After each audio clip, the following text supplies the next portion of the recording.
토익은 해커스 영어도 해커스 고득점 메이커스 만점을 받아버렸어. 안녕하세요. 해커스 조성재입니다. 자, 이번 달에도요. 정말 너무너무 좋은 문제들과 함께 돌아왔습니다.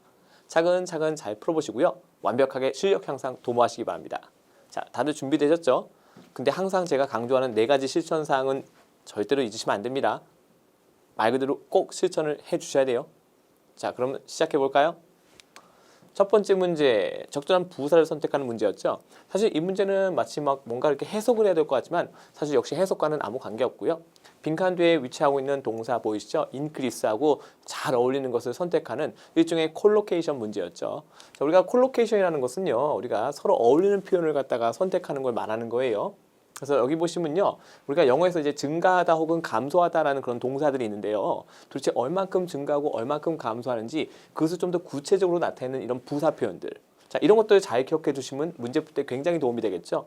자, 이런 것들은 제가 물론 다 뭐 상상으로 만들어내는 것들이 아니라 영영사전에 그대로 다 명시가 되어 있는 것들이에요. 그래서 여기서는 정답으로 dramatically가 선택되는데 그 외에도 여기 제가 써놨는데 보이시죠? 자, increase 다음에 부사. significantly 아니면 substantially 이런 것들도요 시험에 종종 같이 또 출제가 되고 있으니까 한꺼번에 같이 꼭 숙지해 주시기 바랍니다. 자, 그래서 빈칸 뒤에 증감동사, 증가 혹은 감소하다 동사하고 잘 어울리는 부사를 선택해라. 정답 뭘로? boy 이렇게 가겠습니다. 자, 그다음 그냥 넘어가지 않고요. 여기 보시면 앞쪽에 through 보이시죠? 또 전치사 그냥 건너뛰면 안 되잖아요. 수단과 방법을 나타내는 전치사 through 꼭 기억을 해주시고요. 시험에 종종 출제가 되고 있어요. 처음에 우리가 시간 제고 문제 풀 때는 빈칸만 채우고 넘어가지만 나중에 리뷰하실 때는 정말 꼼꼼하게 보셔야 돼요. 여기에 빈칸이 있어도 우리 학생들 맞출 수 있어야 되겠죠? 그래서 효과적인 광고를 통해서, 그러니까 효과적인 광고가 일종의 수단이 되는 거죠. 이해하셨죠? 네, 어떻게 했다? 극적으로, 그렇죠? 무엇을 점유율을 갖다가 올렸다 이런 얘기가 되는 거죠. 그래서 전체적인 맥락도 한번 가볍게 살펴봤고요. 자, 플러스 알파로 또 하나만 얘기할게요. 자, 우리 학생들 영어 문장 보통 주어로 시작하는데요. 주어가 아닌 게 먼저 왔죠? 네, 전치사구가 문장 맨 앞에 왔어요. 주어가 먼저 오지 않고 왜 이렇게 쓰죠? 시선 잡아 끌려고. 누구의 시선이죠? 바로 독자의 시선을. 자, 이렇게 주어가 아닌 걸로 시작하는 문장을 파트 7 지문에서 발견하시면 저를 믿고 꼭 그 문장을 잘 그렇죠? 표시해서 유심히 살펴보시기 바랍니다. 그 문장의 내용이 특정 문제 정답 단서로 활용될 가능성은 굉장히 높아요. 그래서 이 글을 쓰는 사람이 독자의 시선을 잡아 끈 다음에 이목이 집중됐을 때 중요한 내용을 어디로? 이 끝부분에다가 놓는 거죠. 자, 그렇게 해서 우리가 중요한 내용을 전달하는 방식으로 많이 활용이 되고 있어요. 그래서 주어가 아닌 걸로 시작하는 문장은 파트 7 지문에서 발견하면 무조건 체크 포인트가 됩니다. 잊지 마세요. 다음 102번 문제. 자, 이거는 이제 우리 뭐 대명사, 뭐 한정사 이런 것들과 연관된 문제죠. 자, 공부하실 때 이제 이런 류의 어휘들을 잘 이렇게 공부를 안 하시는 경향이 없지 않아 있어요. 근데 공부할 때 편식하면 시험장 가서 고생합니다. 절대 편식하지 마시고요. 정답 뭐였다? 바로 소유격 대명사. 사실 우리 대명사 관련 문제 중에서 그리고 대명사 중에서 시험에 가장 많이 나오는 대명사가 바로 소유격 대명사죠. 자, 이유가 있어요. 일반적으로 대명사하고 명사는 붙여서 못 쓰는데요. 이 소유격 대명사만큼은 다른 명사하고 곧바로 붙여 쓸 수 있죠. 자, 이유는 뭐냐? 이 소유격 대명사는 이름은 대명사지만 사실상 뭐죠? 한정사. 일종의 형용사처럼 명사 앞에 놓여질 수 있거든요. 그리고 대명사가 답이 내는 문제는 원칙이 있어요. 정답으로 선택된 대명사가 주어진 문장에서 무엇을 지칭하는지 반드시 규명이 돼야 돼요. 자, 여기서 이츠는 무엇을 갖다가 지칭하는 걸까요? 앞에 언급된 바로 요 레스토랑을 지칭하는 거죠. 자, 대명사는 말 그대로 명사를 대신하는 거죠. 자, 그래서 대명사 문제가 성립하려면 이 대명사가 그렇죠? 무엇을 지칭하는지 반드시 먼저 언급된 구체적인 명사가 있어야 되는 거예요. 그게 있어야지 어떤 대명사가 적절한지 우리가 판단할 수 있겠죠. 자, 그것이 바로 대명사의 출제 원칙이니까 꼭 기억을 해주시고 문제 풀 때 적용할 수 있어야 되겠습니다. 그래서 이제 전체적인 맥락을 잠깐 보면요. 그 New Italian Restaurant이 has yet to라고 나오는데요. 또 굉장히 중요한 표현 나왔네요. 뭐 추가 포인트 같이 얘기할게요. 이 아래쪽에도 제가 좀 정리해놨죠. have yet to 부정사. 자, 겉모습은 어때요? 긍정같이 생겼지만 이 안에는 never의 개념이 같이 내포가 돼 있죠. 부정적 개념이요. 그래서 결코 그렇죠? 아직 뭐뭐 않고 있다 이런 얘기예요. 그래서 attract many customers, 많은 고객들을 끌어모으지 못하고 있다 이런 얘기가 되는 거죠. 자, 이때 have 동사 대신에 비동사 쓰는 것도 가능해요. 비동사. 같이 꼭 기억하세요. 시험에 나옵니다. 자, 하지만 어떻다? 그 레스토랑의 음식 대부분은 훌륭하다. 역접의 접속사 벗이 있었기 때문에 벗을 중심으로 앞뒤 컨트라스트, 즉 대비가 이루어져야 되는 거죠. 자, 이렇게 접속사가 포함된 문제를 풀 때는요, 그 접속사를 중심으로 그 앞과 뒤의 내용의 유기적인 연관성을 볼 수 있어야 되는데, 이때 우리한테 주어진 접속사는 바로 역접의 벗이었다. 그럼 이제 앞뒤가 대비가 돼야 되니까 그것까지 또 감안해서 문제를 풀 수 있어야 돼요. 그래서 이제 아직까지 뭔가 많은 고객들을 끌어모지 못하고 있는 거예요. 하지만 그 식당의 음식의 대부분은 어떻다? 훌륭하다. 이렇게 되는 거죠. 그래서 이렇게 대비가 되는 거예요. 보통 우리가 음식이 맛있는 식당에는 사람이 많잖아요. 근데 이 문장에서는 벗이 있었기 때문에 우리가 평상시 생각했던 것과는 반대되는 현상이 벌어지고 있는 거죠. 이해하셨죠? 그럼 이제 나머지 잠깐 살펴볼게요. 자, 여기서 food는 뭐예요? 불가산 명사죠. 근데 이치 같은 경우는요, 분명히 명사랑 결합을 할 수 있는데 가산, 단수 명사랑 결합을 합니다. 자, 이때 food는 뭐라고요? 불가산. 참고로 이 앞쪽에 있는 이 most라는 표현은요, 이 불가산 명사하고도 쓸 수 있고 가산 복수 명사랑 쓸 수도 있거든요. 근데 분명한 건 수위치가 단수이기 때문에 이때 most는요, 불가산 개념의 most이기 때문에 이렇게 단수 취급을 하고 있는 거예요. 이해하셨죠? 자, 그러니까 이제 우리가 이 food가 불가산 명사라는 것을 알 수 있고, 이치는 가산 단수랑 결합하기 때문에 답이 될 수가 없는 거죠. 그다음에 other 같은 경우는요, 가산 명사, 불가산 명사 모두 결합할 수 있습니다. 근데 여기다가 other food라고 하면요, 정말 뜬금없는 얘기가 되죠. 왜냐면 벗을 사이에 두고 앞에 있는 내용과 대비가 되지 않기 때문이죠. 중요한 건 그냥 다른 식품이 아니라 앞에 이 벗 앞에 언급된 바로 그 식당의 음식을 지칭할 수 있어야 되겠죠. 밑도 끝도 없이 다른 식품이라고 할 수가 없는 거예요. 자, 그래서 역시 문맥에 어울리는 표현은 아니었고요. 그 다음에 원 같은 경우는 뭐랑 어울릴까요? 당연히 가산 단수 명사랑 어울릴 수밖에 없겠죠. 근데 여기는 food가 뭐다? food는 바로 불가산 개념이었기 때문에 원 또한 오답이 됩니다. 나머지가 왜 오답인지도 우리가 한번 살펴봤습니다. 아까도 잠깐 얘기했지만 우리가 공부할 때 이런 단어들 갖다가 약간 등한시하는데요. 절대 그렇게 편식하면서 공부하시면 안 돼요. 제 뭐 작은 바람이 있다면 우리 학생들 요거 제 강의 듣고 나서 다시 한번 사전에서 이렇게 이런 어휘들 좀 찾아서 그 쓰임새를 좀 점검하셨으면 하는 것이 제 작은 바람입니다. 꼭 해주세요. 자, 이렇게 해서 한번 정리해봤습니다. 일부를 나타낸 표현 잠깐만 보고 할게요. 전치사 of 다음에 한정사를 써야 한다. 한정사. 여기서 말하는 한정사, 좀 전에 문제에서 뭐가 쓰였죠? 바로 소유격이 쓰였죠. 소유격도 일종의 한정사예요. 한정사 하면 우리가 대표적으로 떠오르는 게 뭐가 있죠? 바로 어하고 더가 있잖아요. 맞습니까? 보통 이제 이런 한정사는요, 명사 앞에 놓여져서 쓰여지죠. 그래서 좀 더 큰 개념, 형용사에 속한다고 볼 수는 있어요. 하지만 일반적인 형용사는요, 명사가 있으면 그 앞에 여러 개 겹쳐 쓸 수 있지만 한정사는 한 개씩만 쓰는 것이 원칙입니다. 그러니까는 큰 범주 형용사에 속하긴 하지만 그 형용사 안에는 약간 특수한 성격의 것들이라고 보셔도 괜찮습니다. 한정사들 가운데 주로 소유격 혹은 정관사 더가 많이 쓰여진다. 그래서 제가 예문 세 가지 이렇게 써놨는데요. 잘 보세요. all of the food라고 나오죠. 자, 이번엔 뭘 썼죠? 소유격 말고 정관사 더를 썼죠. 맞습니까? 자, 이때 all도 마찬가지예요. all은요, 그 자체가 또 가산, 복수나 불가산 다 받을 수 있거든요. 이때 food가 불가산이기 때문에 여기다가 all을 써도 전혀 관계없습니다. 가능해요. 대신에 수위치는 당연히 단수로 가야 되겠죠. 만약에 여기 복수 가산 명사가 있었다면요, 그때 all은 가산 복수를 갖다가 대신하는 거기 때문에 여기는 복수 형태가 와야 돼요. 자, 그 다음에 두 번째 예문 볼까요? You may choose any of the. 보이시죠? 역시 일부를 나타낸 표현이 여기 있는데요. 자, of 다음에 뭐가 왔죠? 한정사, 해당되는 정관사 더가 왔습니다. 그 다음에 세 번째, 역시 부분을 나타내는 표현이죠. 자, 이 뒤를 보니까는 소유격 쓰였죠. 소유격도 한정사거든요.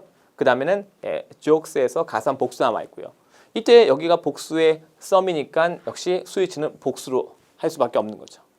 이해하셨나요?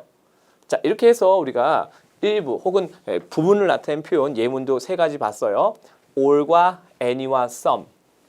이거 외에도 뭐 many도 있고요. 아까 봤던 most도 있겠죠. 자, 그런 것들을 쓸 때는요, 전치사 of 다음에 한정사를 쓰는데 보통은 뭘 쓴다? 소유격 내지는 정관사 더를 많이 쓴다. 이렇게 이해하시면 돼요. 다음 103번 문제, 전치사 문제네요. 자, 이 문제도 여러분들이 사실 쓰임새를 알면 굉장히 쉽게 풀 수 있는데요. 정답 뭐였다? 바로 upon. 자, upon은요, 뭐뭐 하자마자의 개념을 갖고 있어요. 그래서 여기다가 집어넣으면요, 자, 여기서 대열이 누구죠? 좀 전에 우리 대명사 쓰려면요, 그 대명사가 지시하는 것이 앞에 명시가 돼 있어야 된다고 말씀드렸죠? 바로 그 앞에 언급된 바로 고객을 말하는 거예요. 그래서 누가 도착하는 거죠? 아, 고객들이 도착하자마자라고 이해하시면 되는 거예요. 괜찮습니까? 그래서 제가 여기서 좀 풀어놨죠? As soon as they arrive. 이때 they가 누구죠? 바로 앞에 언급된 고객. 그래서 고객들이 도착하자마자 그 고객들한테 뭘 제공하죠? 무료 음료수를 제공할 겁니다. 라는 뜻이 되는 거죠. 이해하셨나요? 그래서 upon이 이 개념으로 시험에 많이 나옵니다. 꼭 기억을 해주셔야 돼요. 아예 이 upon arrival이라는 표현이 워낙에 많이 쓰니까요. 사전을 이렇게 찾아보시면요. upon arrival이라는 이 예문 자체가 굉장히 쉽게 발견이 돼요. 그래서 제 강의 들은 다음에 한 번쯤 더 찾아서 확인하는 거 강력하게 추천드립니다. 자, 그리고 여기 문장 구조 살짝 볼게요. 영어에서는 동사가 제일 중요하잖아요. 여기 오퍼가 동사인데요. 자, 그 다음에 나오는 the guest가 뭐죠? 간접 목적어. 그 뒤에 있는 complimentary beverages가 뭐가 되는 거죠? 이것이 직접 목적어. 그래서 오퍼가 4형식 동사 쓰여지고 있는 거예요. 누구누구에게 무엇을 제공하다. 자, 플러스 알파로 자, 우리 학생들 파트 7 지문에서 공짜, 무료죠, 무료. 무료라는 표현이 포함된 문장은요. 대부분 그 내용 자체가 어떤 특정 문제의 정답 단서로 활용될 가능성이 굉장히 높아요. 자, 그 이유는요. 우리 파트 7 같은 경우는 그 지문에서 독자에게 이익되는 중요한 내용만 문제로 만들어지거든요. 근데 우리가 이런 무료 혜택 같은 것은 글을 읽는 독자에게는 어때요? 유익한 정보겠죠? 자, 그래서 이렇게 공짜라고 표시가 되어 있는 이렇게 문장들은 파트 7 지문에서 굉장히 중요한 그쵸, 포인트가 되는 거예요. 그래서 거기까지 꼭 같이 연결해서 이해를 해주시고요. 나머지 이제 오답되는 것들 제가 여기 예시로 지금 몇 가지 써놨는데요. Beyond repair 뜻이 뭐죠? Impossible to repair. 수리할 수 있는 범위를 넘어선 거니까 수리가 불가능하다. 자, 이런 건 제가 예시를 왜 써놨냐면요. 여기서는 지금 정답은 아니지만 Beyond repair라는 표현이 시험에 나온 적이 있기 때문에 여러분들이 좀 알아뒀으면 하는 것이 제 바람인 거고요. 그다음에 despite는 역접이죠. 문맥 자체가 역접하고는 아무 관계가 없었기 때문에 despite가 답이 될 수는 없었고요. 특히 despite하고 또 in spite of 이 두 가지도 역시 시험에는 많이 나와요. 그러니까 우리가 지금 정답은 upon이지만 이것만 딱 보고 넘어가면 안 되는 거죠. 다른 문제에서는 다른 녀석들이 답이 되는 문제가 나올 수 있으니까 문제 풀고 검토할 때는 다른 것들도 같이 쓰임새를 좀 봐주시는 게 좋아요. 그리고 along 같은 경우는요. 이 뒤에 뭔가 긴 것들이 그렇죠? along the street요. 도로를 따라서 along the beach 해변을 따라서 어때요? along the road 그렇죠? 역시 길을 따라서 along the corridor 복도를 따라서 그러니까 이제 along이라는 전치사는요. 이렇게 뒤에 뭔가 이렇게 길게 늘어져 있는 것들 그런 것들을 나타내는 표현들이 주로 위치해서 시험에 출제가 되고 있습니다. 그래서 제가 예시로서 다른 것들은 어떻게 출제가 되고 있는지를 여러분한테 보여드리는 거예요. 그래서 빈칸만 달랑 치고 넘어가지 마시고 검토하실 때는 나머지도 다 살펴본다는 거 잊지 마세요. 다음 104번 문제. 자, 4개의 형용사죠. 이제 이 형용사도 마찬가지예요. 다 다르니까 우리 학생들이 처음부터 덜컥 해석해야지라고 생각할 수 있는데요. 사실 영어는 우리가 영어적 근거를 가지고 정답이냐 아니냐를 논의해야 되겠죠. 전 세계에서 이 문제 풀 때 한국말로 번역하는 것은 사실 우리 한국 학생들밖에 없거든요. 근데 우리가 해석을 하지 않으면 않을수록 우리는 시간을 아낄 수 있겠죠? 맞습니까? 그래서 역시 쓰임새를 알아야 되는 거예요. 영어의 형용사도요. 각기 결합하는 이 전치사가 다 다르거든요. compatible with 이렇게 되는 거죠. 자, with는 뭔가 함께 한다는 기본 개념을 갖고 있고요. 우리가 그래서 이 호환된다는 표현하고 되게 잘 어울려요. 호환된다는 것은요. 각기 다른 두 개의 회사에 그렇죠? 다른 기계 장치가 서로 어우러지는 것을 말하는 거죠. 그러니까 이제 뭔가 함께 한다는 개념하고 아주 잘 어울릴 수밖에 없는 거예요. 말 그대로, 문자 그대로. 그래서 compatible with. 이때 우리 학생들 뭘 느껴야 돼요? 아, 내가 영어 형용사를 공부할 때도 그 형용사가 어떤 특정 전치사하고 친하게 잘 어울리는지를 유심히 살펴야 되겠구나. 여기 나머지 보시면요. A나 B 같은 경우는요. 주로 명사 앞에서 명사를 단순히 수식하는 용도로 많이 쓰고요. responsible 같은 경우는 이렇게 전치사 for랑 결합하는 패턴으로 시험에 많이 나옵니다. 그럼 선생님, responsible이나 compatible은요. 명사를 직접 꾸밀 수는 없나요? 아니요. 가능해요. 가능한데 주로 이렇게 특정 전치사랑 같이 결합해서 나오는 패턴으로 시험에 자주 나오는 거죠. 그래서 우리 학생들이 형용사 공부할 때 특정한 형용사가 어떻게 쓰여지는지 꼭 확인하셔야 돼요. 우리 몇 가지만 해볼까요? 자, 요거 어때요? capable of. 그렇죠? 유능한 capable of. 맞습니까? famous for. 자, for 이하 때문에 뭐하다? 유명한. famous for. 뭔가에 능숙하다 할 때 뭘 쓰죠? proficient in 아니면 as를 쓰죠. 뭔가에 또 정통하다. knowledgeable about. 그렇죠?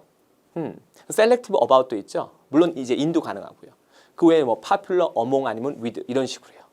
그러니까 이제 사전에 다 나와 있으니까 그런 걸 보셔야 돼요. 그럼 지금 이 문제에서 주어진 힌트가 바로 뭐예요? 여기 with요. 그럼 이제 우리 학생들이 이걸 딱 선택할 수 있어야 되는 거예요. 맞습니까? 그게 경쟁력이죠. 그래서 문장 구조 슬쩍 보면 어때요? 자, 여기 나와 있는 얘는 동사가 아니라 뭐죠? 과거 분사죠. 그래서 만들어진 서류죠. 만약에 이게 동사였다면 뒤에 동사가 또 있으니까 문장에 뭐가 필요해요? 접속사 필요하죠. 근데 문장에 접속사 없거든요. 그래서 이것이 과거 분사다라는 것을 파악할 수 있어야 되고요. 과거 분사는 형용사의 일종이기 때문에 이렇게 앞에 있는 명사를 꾸밀 수 있습니다. 그래서 만들어진 서류들. 자, 뭘 이용해서? 역시 분사, 형용사죠. 더 오래된 버전이니까 예전 버전을 말하는 거겠죠. 자, 무엇에? 이 프로그램에. 그래서 이 프로그램에 더 옛날 버전을 이용해서 만들어진 서류들은 자, 뭐하고 호환된다? 가장 최근의 것과 호환이 되고 있습니다. 라는 뜻이에요. 괜찮습니까? 자, 그래서 전체적인 맥락까지 한번 살펴봤어요. 중요한 거는 여기 있는 이 ed가 붙은 녀석이 과거 동사가 아니라 과거 분사라는 거. 그렇죠? 그 다음에 여기는 ing 형태는 뭐다? 바로 역시 수식어 역할하는 현재 분사라는 거. 그런 거 우리가 판단할 수 있어야 되는 거예요. 이런 데 빈칸이 있어도 우리 학생들이 적절한 동사 형태를 선택할 수 있어야 되겠죠? 맞습니까? 잊지 마세요. 자, 다음은 105번 문제입니다. 뭐 이 녀석은 뭐 사실 이제 우리가 또 역시 쓰임새만 알고 있다면 간단하게 풀 수 있었죠. 정답 뭐였다? 정답은 유일하게 뭐예요? 준동사에 해당되는 바로 C가 답이었죠. 지금 보시면요, 빈칸 앞에 스타트가 있는데요. 또 스타트 앞에는 이제 to가 붙어 있어요. 여기 앞에 있는 hope는요, 이렇게 투부정사하고 결합하는 대표적인 그렇죠? 기출어휘죠. 근데 이 스타트 같은 녀석은요, 투부정사하고 결합도 가능하고요, 동명사하고도 결합도 가능해요. 근데 중요한 건 아무리 봐도 어때요? A하고 B하고 D는 그냥 동사죠. 빈칸 앞에 우리 스타트라는 동사가 있는데 거기다가 또 동사를 그냥 쓸 수는 없죠. 맞습니까? 그래서 탈락인 거예요. 이해하셨죠? 그래서 뭘로 고른다? 네, C를 고른다. 그래서 스타트 뒤에 동명사 목적 올 수 있고요. 다시 타동사의 ing 형태인 동명사는요, 자기도 이렇게 목적으로 가질 수가 있어요. 이해하셨나요? 그래서 원래 스타트는 투부정사, 동명사 둘 다 목적으로 가질 수 있는데 4개의 보기 중에서 투부정사는 없었죠? 자, 그래서 동명사를 정답으로 선택하는 그런 문제가 되는 거예요. 이해할 수 있겠죠? 자, 그래서 스타트의 목적어가 바로 뭐다? 바로 accepting이라는 동명사가 목적어가 되는 거예요. 스타트도 여기서 타동사니까. 그래서 A하고 B하고 D는 목적어가 될 수가 없었다. 그래서 정답 뭘로? C를 선택하고 다시 이 accepting의 목적어는 그 뒤에 있는 application이 바로 accepting의 목적어가 되는 거죠. 이해하셨죠? 네, 그렇게 이해하시면 되고요. 자, 여기 제가 박스로 이렇게 써놨어요. 동명사를 목적으로 갖는 타동사.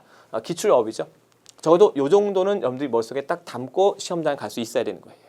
그리고 이렇게 어떤 것이 이렇게 투부정상 결합하고 어떤 것들이 동명상 결합하는가 이런 것들은요, 사전에 다 명시가 돼 있고, 자, 우리 학생들이 소유하고 있는 이 토익 관련된 기본서들을 보셔도요, 거기 다 이렇게 명시가 돼 있습니다. 그렇게 따로 분류한 이유는 뭘까요? 자, 그것이 포인트가 돼서 시험에 출제가 되기 때문이죠. 그래서 그걸 내가 정확히 알고 숙지하고 가는 것이 중요한 거예요. 자, 이렇게 해서 우리가 정리를 해봤고요. 계속해서 이어지는 문제 106번. 각기는 4개의 명사로 보기 구성이 되어 있죠. 역시 문맥 보셔야 되는데 사실상 이 문제도 일종의 콜로케이션 문제하고 다름없었죠. 실제 시험에 이 콜로케이션 문제들이 많이 나와요. 왜냐면 우리한테 주어진 건 문장이고요. 그렇죠? 이 단어의 어떤 그렇죠? 예, 그 독립된 뜻만을 갖다가 우리가 물어보는 그런 시험이 아니거든요. 주어진 문장에 어울리는 문맥상 적절한 녀석을 선택해라가 바로 우리한테 주어진 문제인데요. 단순히 이것이 여기다 달랑, 그렇죠? 혼자, 그렇죠? 단독으로 이렇게 들어가는 것이 아니라 이미 앞에 언급된 것들과 어울릴 수 있어야 되는 거예요. 맞습니까? 자, 그래서 우리가 문맥을 살짝 봐주는 것도 중요한 거죠. 그럼 전체적인 맥락을 잠깐 볼까요?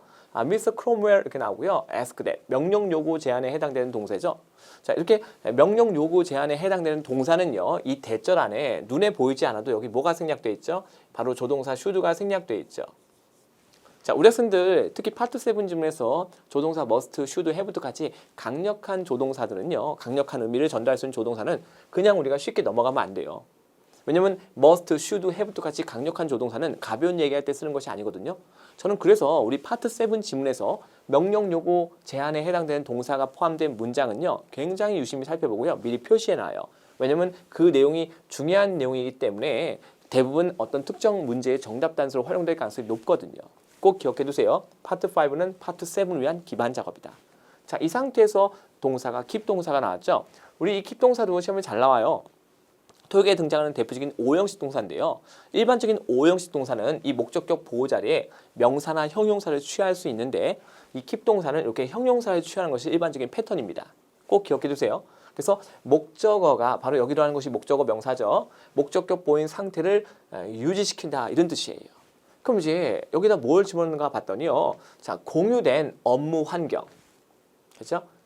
모든 직원들은 이 공유가 되고 있는 업무 환경을 어떻게 깨끗하게 유지시켜야 된다. 그걸 누가 요구하고 있는 거죠? 미스터 크로멜이 요구하고 있는 거예요. 왜냐면 혼자 쓰는 공간이 아니니까. 모두가 함께 쓰는 공간이니까. 어떻게 유지해야 된다? 청결하게, 깔끔하게. 맞습니까? 네. 자, 그래서 우리가 업무 환경이라고 해서 문맥상 잘 어울리죠? 실제로 되게 많이 쓰는 표현이에요. work environment, 업무 환경, 업무 환경, 업무 환경. 그래서 통째로 이렇게 덩어리로 여러분들이 머릿속에 좀 숙지하셨으면 좋겠어요. 괜찮죠? 그래서 전체적인 문장 구조까지 같이 보면서 우리가 한번 살펴봤습니다. 나머지는 해당사 없겠습니다. 5형식 동사 keep의 쓰임새 조금만 이해하고 갈까요? 워낙 중요한 동사이기 때문에 keep 다음에 목적어 되는 사람, 사물 다 올 수 있고요. 그 다음에 목적격 보호 자리에 형용사 위치한다. 자, 여기 보시면 뭐 제가 이렇게 써놨죠. Please consult Oxford Dictionary요. 옥스퍼드 사전을 참고해 주세요. 이렇게 써놨고요. 자, 능동태일 때 모니카 주어 나오고요. 동사 kept the plant open 나왔죠. 이때 플랜트는 식물이 아니라 공장이에요. 그래서 모니카는 그 공장을 어떻게 해요? 열려 있는 상태로, 즉 가동 중인 상태로 어떻게 다 유지했었다 이런 얘기죠. 자, 이것이 수동태가 되면요. 목적어가 주어로 가고요. 다시 동사는 비동사 PP가 되고 뒤에 목적격 보호가 그대로 쫓아옵니다. 그래서 이제 실제 시험에는요. 여기에 빈칸을 준 다음에 형용사 목적격 보호를 선택하는 그런 문제가 출제될 수 있어요. 우리가 흔히 만약에 3형식 동사가 있다면요. 3형식 동사 뒤에 목적어 나오면 이미 문장 거기서 끝났기 때문에 그 뒤에는 보통 부사를 많이 쓰잖아요. 그렇죠? 하지만 5형식 구조는 목적격 보호가 필요하기 때문에 단순히 부사가 오지 않고 이렇게 형용사도 올 수 있다는 거예요. 그래서 그런 차이점들을 우리가 정확히 인지할 수 있어야 돼요. 그래서 동사마다 진짜 중요한 건 그 동사가 한국말로 무슨 뜻이냐가 아니라 그 동사를 어떻게 쓰느냐. 이걸 우리가 정확히 숙지하고 시험장 가는 게 그게 중요한 거예요. 잊지 마세요. keep 동사 시험에 많이 나옵니다. 그리고 능동태와 수동태를 우리가 같이 보는 습관도 공부할 때 굉장히 도움이 되니까 그것도 꼭 챙겨가시기 바랍니다. 다음 107번 문제. 막 부사, 전치사, 뭐 접속사 다 온갖 것이 막 섞여 있어요. 그럼 이제 문장 구조 보는 건 이제 필수죠. 자, 정답 뭐였다? despite. 아까 제가 despite 중요하다고 했었죠. despite하고 in spite of. 근데 이번에 despite가 답이네요. 자, 그 자체가 뭐예요? 앞뒤 contrast. 뭐뭐에도 불구하고. 여기 또 제가 동에 써놨죠? in spite of 같이 써놨어요. 그럼 보세요. 요 앞쪽 보시면요. much to the factory manager's surprise라고 나왔죠? 자, 이런 표현은요. 우리말로 뭔가 해석 자체가 매끄럽지 않죠. 그래서 경험이 필요한 거예요. 그래서 공장 관리자한테는 매우 놀랍게도 이렇게 번역을 하시면 돼요. 공장 관리자에게는 매우 놀랍게도 그 시설물은 받았다. 무슨 스코어를 받았대요? 푸어 스코어를 받았대요. 그럼 점수가 잘 나왔다, 안 나왔다? 잘 안 나왔다는 얘기겠죠? 푸어 스코어를 받았대요. 자, 어떤 것에 대해서 It's safety inspection. 뭔가 안전에 관련된 검사했는데 아주 나쁜 점수가 나왔나 봐요. 이 시설물 어떻게 안전도가 꽝이에요? 뭐 이렇게요. 근데 이제 뒤를 보니까 여기서 his가 누구죠? 아까 제가 대명사 쓰려면 그 대명사가 누구 지칭한지 반드시 규명돼야 된다고 말씀드렸죠. 바로 그 앞에 언급된 바로 그 공장 매니저겠죠. 그렇죠? 그래서 공장 매니저가요. 미리 어떻게 했다? 준비를 잘했대요. 아니 근데 우리가 미리 준비를 잘했으면 자 그래서 결과가 좋았다라고 하는 것이 보통이잖아요. 근데 우리의 그런 일반적인 생각과는 반대로 결과가 어땠어요? 뭘 받았다? 푸어 스코어를 받았대요. 세상에 아주 안 좋은 점수를 받았다는 얘기죠. 그래서 이제 앞뒤 우리가 컨트라스트 보시고요. 정답 뭘로? despite 선택을 하셔야 되는 거예요. 이해하셨죠? 그러니까 사실상 문장은 여기서 이미 완벽한 상태예요. 근데 갑자기 뭐가 나오죠? 여기 he's preparing 해가지고 동명사가 나왔는데요. 동명사의 의미상의 주어를 쓸 때는 이렇게 소유격을 씁니다. 그럼 이제 동명사랑 같이 결합할 수 있는 게 뭐가 있겠어요? 네, 바로 전치사죠. 전치사. 그죠? 자, 그래서 정답 뭘로 가셔야 돼요? 네, 정답 보이로 갑니다. 이해하셨나요? 자, 그래서 이렇게 해서 한번 살펴봤고요. 여기 in advance 역시 또 시험에 잘 나오죠? 통째로 기억하세요. 미리라는 뜻이죠. in advance. 원래 이 advance라는 표현 자체가요. 동사하고 명사할 때 형태가 똑같죠? 여기서 물론 이제 명사 쓰였지만 그래서 시험에 잘 나옵니다. 그래서 요 advance도 꼭 한번 사전에서 찾아서 쓰임새 좀 정리하셨으면 좋겠습니다. 자, 그리고 참고로 우리 학생들 자, 이렇게 역접의 전치사가 포함된 문장은 역시 파트 7 지문에서 발견하면 무조건 체크 포인트. 아마 많이 들으셨을 거예요. 역접이 있는 곳에 뭐가 있다? 단서 있다. 자, 왜 그럴까요? 자, 너 이게 단 줄 알았지? 하지만 이게 진짜야. 그러니까 우리가 기존에 알고 있던 그쵸? 정보가 뭔가 잘못되고 그 뒤에 언급되는 것이 뭔가 새롭고 내가 꼭 알아야 되는 정보다라는 개념이라고 보시면 되는 거예요. 그래서 역접이 있는 곳의 내용은요. 우리 파트 7 지문에서 굉장히 주시를 하셔야 되는 거예요. 잊지 마세요. 파트 5는 뭘 위한 기반 작업이다. 파트 7을 위한 기반 작업이다. 다음 108번 문제. 각기 다른 4개의 부사로 보기 구성이 되어 있습니다. 자, 이거 문맥 보셔야 돼요. 볼게요. 우리가 passengers하고 다시 분사죠. 얘가 왜 분사죠? 앞에는 명사 꾸미니까. 자, 분사는 그래서 뭐에 속해요? 형용사에 속하죠. 참고로 이 wish도요. 이렇게 투부정사하고 친합니다. 뭘 바라는 승객이죠? 탑승이죠. 그렇죠? 탑승. 뭘 탑승합니까? 987번 비행편. 자, 근데 이 비행편이 어딜 향하죠? 어딜 향하죠? 뒤에서 또 형용사가 꾸며지죠. 우리가 bound for 하면요. for 이하 행의 이런 뜻이에요. 케이프타운 행. 이렇게 우리말로 번역하시면 돼요. 케이프타운 행 플라이트 그렇죠? 987. 자, 이것을 탑승하는 것을 바라는 승객들은 must 등장했네요. 오. 아까 얘기했죠? 우리 파트 7 지문에서 must가 있는 문장 발견하면 무조건 체크 포인트. 자, 반드시 그렇게 해야 됩니다. 근데 그렇게 하는데 뭘 그렇게 하라는 얘기죠? 아직은 몰라요. 근데 중요한 건 뭐예요? 그렇게 하는 것을 어떻게 하냐 이거예요. 근데 여기 접속사, 부사절 접속사 뭘 나타내죠? 우리 as 하면 파트 5에 등장하는 인과관계 3대장 중에 하나죠. 우리 파트 5에 잘 나오는 부사절 접속사 인과관계 3대장은요. because, since, 그리고 as입니다. as it leaves인데요. 이 it은 뭐예요? 대명사는 앞에 언급된 바로 987번 비행편. 자, 요 비행기가 어떻게 한다? 바로 떠난다. 출발한다는 얘기죠. 얼마 있다가 7분 후에 이때 이는 애프터 개념이에요. 애프터 개념. 7분 후에 떠난대요. 그럼 이제 어떻게 해요? 지체 없이 빨리 탑승을 해야 되겠네요. 맞습니까? 자, 그래서 전체 문맥을 좀 보셔야 돼요. 그래서 이게 접속사가 포함된 문제는요. 보세요. 왜 접속사 가지고 두 개의 절을 연결했을까요? 그 두 개의 절이 서로 유기적인 내용상의 연관성이 있기 때문에. 그래서 그 연관성을 간파할 수 있어야 돼요. 근데 이제 as는 뭐였다? 바로 인과관계였다. 그 비행편이 지금 7분 후에 출발하니까 어떻게 하라? 지체 없이 탑승해라. 이런 문맥이 나와야 되는 거예요. 이해하셨어요? 여러분들 이해하셨죠? 그래서 정답 뭐로 간다? 정답 immediately로 가시면 되겠습니다. 전체 문맥을 좀 고려해서 풀어야 되는 문제였기 때문에요. 난이도가 조금 있었다라고 생각할 수 있어요. 근데 이제 중요한 건 제가 이렇게 따로 이렇게 색상 표시한 것들은 여러분들 꼭 좀 기억을 하셔야 됩니다. 잊지 마세요. 그리고 여기에 빈칸에서도 우리 학생들 전치사 맞출 수 있어야 되겠죠? 7분 후에 이때는 in이 어떤 개념이다? after의 개념이다.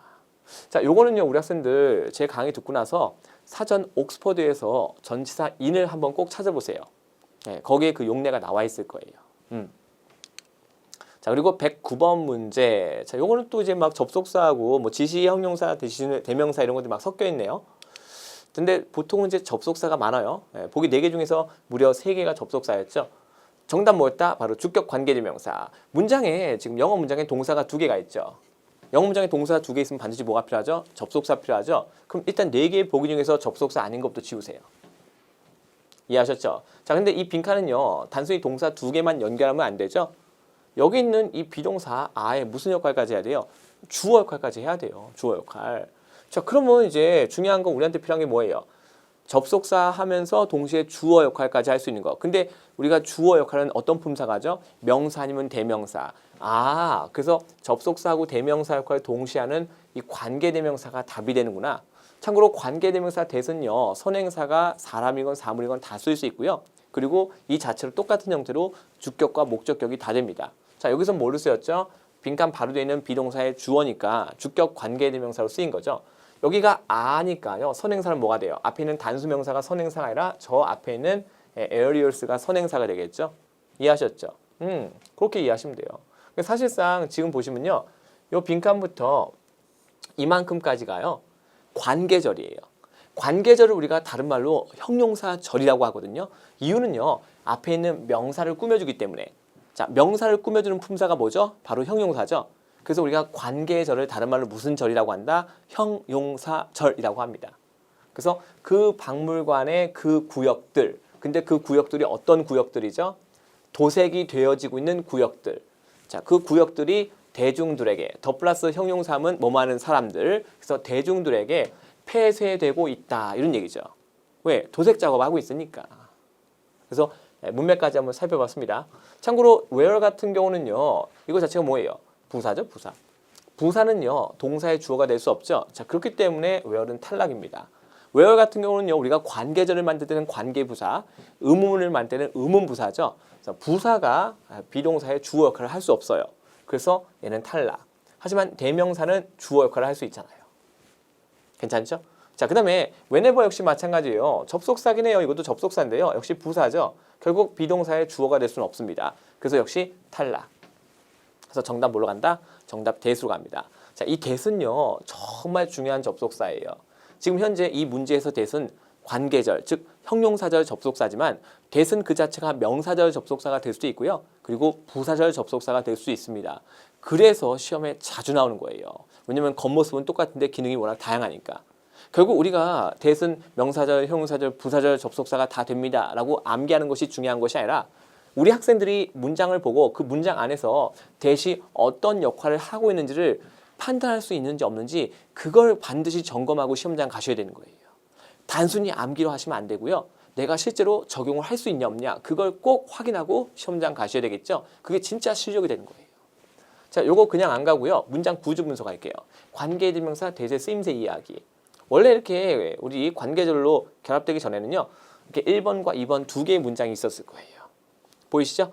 잠깐 시간 드릴 테니까 한번 보세요. 처음엔 뭘 합쳐요, 근데 우리가? and를 합치죠, and. 근데 이제 우리가 배우거든요. 이 접속사하고 대명사를 결합시키면 뭐가 된다? 관계대명사가 된다. 그럼 이걸 왜 배우냐? 단어 2개 안 쓰고 단어 몇 개 쓰겠다? 단어 하나만 쓰겠다.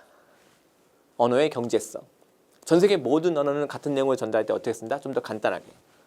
지금 이렇게 2개의 문장을 써버리면요. 봐요. 이 같은 얘기를 반복하는 거잖아요. 그러니까 이 같은 얘기를 반복하지 않고 한 번만 쓰고 싶은 거예요. 그래서 우리가 뭘 도입한 거예요? 이렇게 관계대명사라는 개념을 도입한 거예요.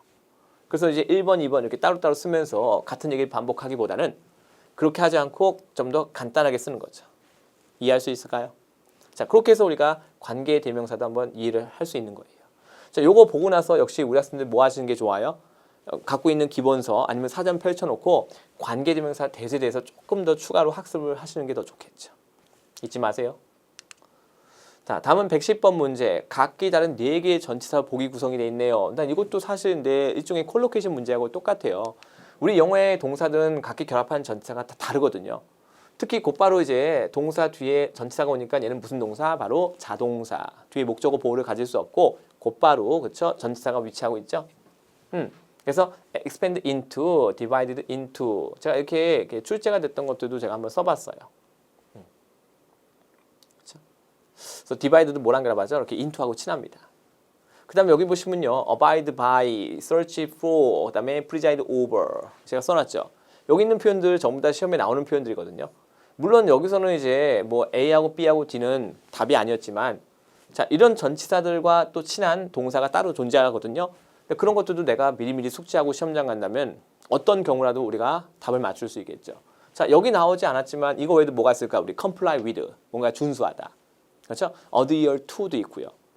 participate in, 참가하다도 있죠. specialize in, 이것도 있고요. 맞습니까? depend on도 있죠. 그 이제 각각의 자동사랑 결합한 전치사가 제각이 다르니까 그걸 같이 숙지하셔야 돼요. 그게 바로 시험에 나오는 거예요. 여기 있는 단어가 우리말로 무슨 뜻이냐, 한국말로 무슨 뜻인지 쓰세요. 이런 거는 사실 시험에 나온 적이 없잖아요. 아시겠죠? 그래서 꼭 그런 거 좀 기억하고 잘 활용해 주시고요. take advantage of 하면 또 역시 덩어리 표현이죠. take advantage of 뭔가를 이용하다라는 개념입니다. 꼭 기억을 해주세요. 자, 이렇게 해서 우리 110번도 한번 살펴봤습니다. 다음은 111번 문제. 요건 제가 앞서 설명한 거하고 뭔가 연관이 있어요. 보세요. 자, 정답 뭐였다? 정답 B였다. 지금 제가 이거 생략된 걸 이렇게 살려놓은 거예요. 원래 영어 명사 뒤에 형용사가 위치하잖아요. 그럼 그 사이는 뭐가 생략돼 있다? 주격 관계대명사 플러스 비동사가 생략돼 있다. 이 두 가지는 왜 같이 생략해야 될까요? 자, 그 이유는요. 보세요. 영어 문장에서 접속사하고 동사는 그 개수가 서로 연동돼 있거든요. 접속사보다 동사의 개수가 하나 더 많아야 돼요. 그래서 같이 연동돼 있어요. 그러니까 이제 여기서 접속사를 지우려면 동사도 같이 하나 지워줘야지 전체 문장에서 동사하고 접속사의 개수가 그 비율을 잘 유지할 수 있는 거예요. 그리고 왜 지울 수 있냐? 관계사는 뜻이 없어요. 한국말로 번역이 없습니다. 그리고 비동사도 뜻이 없죠. 그래서 이 두 가지가 동시에 생략돼도 생략된 후하고 생략된 전이 사실상 전달되는 내용이 똑같아요. 언어에서의 축약은요. 생략 이전과 생략한 후가 의미상의 차이가 없는 거예요. 그게 언어에서의 축약이에요. 만약에 뭔가를 지웠어. 축약을 했는데 내용이 달라지고 뭔가 전달된 내용이 감소가 됐다. 그거는 언어에서의 축약이 아니에요. 그래서 이렇게 축약을 했을 때도 사실상 전달된 내용은 똑같다. 그럼 보세요. 여기 빈칸에 동사를 그대로 집어넣으면 어떻게 될까요? 동사를 그대로 집어넣으면 여기 뒤에 동사가 있잖아요. 근데 접속사 없죠? 동사를 집어넣을 수는 없어요. 참고로 우리 프로듀스가 명사일 때 불가산 명사로 농산물이라는 뜻이 있거든요. 근데 여기다가 또 프로듀스를 갖다가 명사로 집어넣어도 역시 문맥 자체가 나올 수가 없죠. 그리고 더구나 앞에 구주라는 복수 명사가 있는데 그 뒤에다가 또 불가산 명사 프로듀스를 또 쓸 수는 없어요. 그렇죠? 그런 표현은 없습니다. 자, 그다음 보세요. 그리고 동시에 중요한 건 동사로서 들어가면요. 프로듀스는 타동사니까 뒤에는 목적어가 필요한 상태가 되는데 빈칸 뒤에는 전치사. 목적어 없죠? producing이라고 나오는데요. 뭐 동명사건 현재분사건 타동사의 ing되는 역시 뭐가 필요하죠? 목적어 필요하죠. 그다음에 투부정사도 마찬가지예요. 투부정사 준동사긴 하지만 produce 자체가 타동사이기 때문에 뒤에 뭐가 필요하다? 목적어 필요하다. 근데 빈칸 뒤에 목적어 있다 없다? 목적어가 존재하지 않는다. 그래서 과거 분사를 선택하는데요. 과거 분사는 그 자체가 수동의 개념이죠. 그렇기 때문에 뒤에는 목적어가 위치를 할 수가 없는 거예요. 지금 여기 which are가 살아있다면요. 여기다가 얘를 싹 집어넣으면 어떻게 돼요? 비동사 PP, 수동태의 구문이 되는 거죠. 자, 그렇기 때문에 뒤에는 곧바로 또 명사가 존재하지 못하고 그 뒤에 명사를 쓸 것 같으면 그걸 연결할 수 있는 연결어, 즉 전치사가 필요한 상황이 되는 거예요. 물론 이것 자체만 놓고 보면 프로듀스한 동사의 과거 동사도 된다라고 할 수 있지만 이 빈칸은요. 과거 동사로서 들어가는 것이 아니라 바로 과거 분사로서 들어가게 되는 거죠. 그리고 분사는 뭐다? 바로 형용사다. 그래서 빈칸이 지금 빈칸 보세요. 앞에 있는 명사를 갖다가 이게 프로듀스가 이렇게 꾸며주고 있는 거예요. 근데 선생님, 형용사는 보통 명사 앞에서 명사를 꾸미지 않나요? 여기는 왜 뒤에 썼어요? 그 이유는요. 이 프로듀스가 단독으로 앞에 있는 명사를 꾸미는 것이 아니라 그 뒤에 주렁주렁 달려있는 식구들이 있어요. 이런 식구들까지 다 데리고 명사 앞으로 갈 수가 없는 거예요. 영어는 이렇게 수식어가 길잖아요. 앞에 쓰지 않고 뒤로 보내요. 이게 영어의 특성이에요. 근데 한국말은 어때요? 우리 한국말은 수식어가 아무리 길어도요. 한국말은 모두가 다 명사 앞에다가 그 긴 수식어를 다 위치시킵니다. 이것이 한국어와 영어의 결정적인 차이 중에 하나예요. 그래서 이제 그런 거 잘 우리가 구분할 수 있어야 됩니다. 이해하셨죠? 그래서 정답 뭘로? 정답 B, 과거 분사 선택합니다. 자, 우리 학생들 이 분사 관련된 문제는 정말 자주 나오고 있거든요. 그래서 꼭 우리 학생들이 학습을 또 따로 좀 해주셔야 돼요. 그래서 그냥 안 가고요. 보세요. 주격 관계대명사 플러스 비동사의 생략. 아까 제가 왜 이거 생략할 수 있다고 그랬죠? 둘 다 뜻이 없기 때문에 생략을 해도 생략 전과 생략 이후에 그렇죠? 독자에게 전달된 내용은 변화가 없기 때문이다. 그러니까 이것도 지금 보시면요. 원래는 이렇게 두 개의 문장이 있었다라고 볼 수 있어요. 두 개의 문장. 처음에는 이제 and로 합쳐요. 근데 우리가 배우죠. 접속사하고 대명사를 결합시키면 뭐가 된다? 바로 관계대명사가 된다. 이렇게 배운단 말이에요. 지금 이 they가 앞에 언급된 good잖아요. 같은 얘기 반복이 싫은 거예요. 자, 그래서 이제 처음에 이제 and를 합쳤다가 다시 접속사하고 대명사 합쳐서 뭘로? 관계대명사로. 단어 2개 안 쓰고 단어 몇 개 쓰겠다? 단어 하나만 쓰겠다. 언어의 경제성. 자, 이렇게 합쳤어요. 합쳤는데 어떻다? 주격 관계대명사하고 비동사 지울 수 있다. 왜? 뜻이 없으니까. 자, 그렇게 해서 나온 문장이 바로 좀 전에 우리가 풀었던 문장이 되는 거예요. 그래서 단순히 빈칸만 채우는 것이 아니라 영어 문장을 완벽하게 내가 이해할 수 있을 때 우리가 그것이 진짜 실력을 향상시키는 공부라는 것을 잊지 마시고 꼭 실천해 주시기 바랍니다. 다음 112번 문제. 각각은 4개의 동사가 있죠. 동사마다 쓰임새가 다르다. 토익은 모든 문제가요. 영어라는 언어의 쓰임새를 묻는 문제예요. 정답 뭐다? 바로 direct가 답이 되는 거죠. 자, 영어에서 우리가 보내다라는 개념 있죠. 이런 개념들은요. 이게 전치사 to하고 이렇게 짝꿍이에요. 선생님, 보내다 하면 send가 저는 떠올라요. 네, 정확히 send라는 뜻이에요. send라는 뜻입니다. 여기다가 send 넣어도요. 전혀 문제 없어요. 승객들은요. 뭐 해도 된다? may direct. 그렇죠? 보내도 됩니다. 질문을. 어디로 보내래요? 어떤 직원에게라도. 그렇죠? 그 항공사 전체 직원 가운데 어떤 직원에게라도 질문을 보내도 좋아요. 그러니까 이제 궁금한 거 있으면 직원한테 그렇죠? 그 질문 보내서 답변 받아 이런 얘기예요. 지금 보시면 어때요? 예, direct something to somebody 나오죠? 여기 somebody잖아요. inquiry가 뭐예요? something이고요. 시험에 은근히 자주 나옵니다. 꼭 기억해 두세요. 그래서 이제 영어에서 이 동사 중에요. 뭔가를 보내다, 그렇죠? 전달하다, 뭔가 이렇게 제공하다 이런 것들은요. 이렇게 전치사 to하고 되게 친해요. 왜냐하면 to는 방향성을 나타내죠. 도대체 이 목적어를 누구에게 전달하냐? 그러니까 이게 전치사 to가 자연스럽게 어울리는 거예요. 반대로 보세요. 나한테 없는 뭔가를 다른 무엇으로부터 혹은 누군가로부터 이렇게 받아온다. 그렇죠? 혹은 뭐 얻는다라고 하는 것들은 from하고 잘 결합해요. from. 왜냐면 너 이거 어디서 얻었어? 아, 누구누구로부터 얻었어. 그러니까 출처를 나타내는 from하고 친한 거예요. 그렇게 이해하시면 더 좋아요.